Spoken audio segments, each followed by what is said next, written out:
Halo teman-teman, Assalamualaikum warahmatullahi wabarakatuh. Perkenalkan, nama saya Nurlaila dengan NIM 2514016001. Di sini saya mau mereview materi tentang ejaan dalam bahasa Indonesia yang disusun oleh kelompok 1. Yuk, langsung kita bahas. Yang pertama, latar belakangnya. Jadi, bahasa Indonesia adalah alat komunikasi yang punya banyak ragam. Tapi dalam situasi formal seperti karya ilmiah atau laporan penelitian, kita harus menggunakan bahasa baku. Nah, masalahnya masih banyak orang yang sering salah dalam penggunaan ejaan. Padahal ejaan itu penting banget untuk menuliskan bunyi bahasa ke dalam tulisan.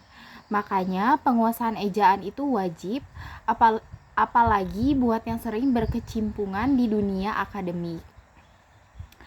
Kedua, rumus masalah dan tujuan. Ada 3 hal utama yang jadi fokus. Yang pertama adalah pengertian ejaan, yang kedua adalah bagaimana sejarah ejaan, dan yang ketiga adalah apa perbedaan EYD dan EBI. Jadi pengertian ejaan itu sendiri, ejaan adalah kaidah atau aturan tata tulis bahasa yang mengatur cara menuliskan bunyi bahasa ke dalam huruf, kata, kalimat, serta penggunaan tanda baca. Jadi lewat ejaan inilah kita bisa menulis dengan baik dan benar sesuai kaidah bahasa Indonesia. Dan yang selanjutnya adalah sejarah ejaan. Ejaan bahasa Indonesia berkembang dari masa ke masa. Yang pertama adalah tahun 1901 ada ejaan Van of Huysen, dan lalu tahun 1947 muncul ejaan Republik, dan tahun 1972 lahirlah ejaan yang disempurnakan yaitu EYD. EYD ini kemudian direvisi beberapa kali pada tahun 1988 dan 2009. Hingga akhirnya pada tahun 2016 resmi diganti dengan Pedoman Umum Ejaan Bahasa Indonesia (PUEBI).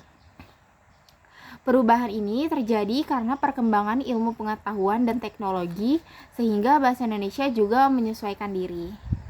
Lalu perbedaan EYD dan EBI itu apa sih?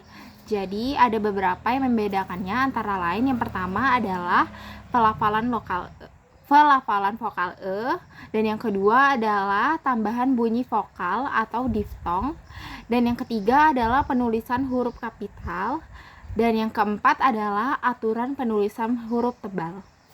Jadi kesimpulannya adalah ejaan bahasa Indonesia punya perjalanan panjang dan terus mengalami perubahan. EYD dulu resmi dipakai pemerintah, tapi sekarang digantikan oleh EBI dengan aturan yang lebih rinci. Menguasai ejaan sangat penting karena dengan itu kemampuan berkomunikasi kita jadi lebih baik. Dan yang terakhir adalah kita perlu lebih memahami perbedaan antara EYD dan EBI biar tidak salah dalam penulisan. Pemerintah dan lembaga pendidikan juga sebaiknya terus mengadakan penyuluhan tentang ejaan. Yang penting kita harus membiasakan diri menggunakan ejaan yang benar, baik di sekolah, media cetak maupun platform digital. Oke, itu dia review materi tentang ejaan. Semoga bermanfaat dan bisa menambah pengetahuan teman-teman. Terima kasih sudah menonton. Jangan lupa like, komen, dan subscribe. Terima kasih.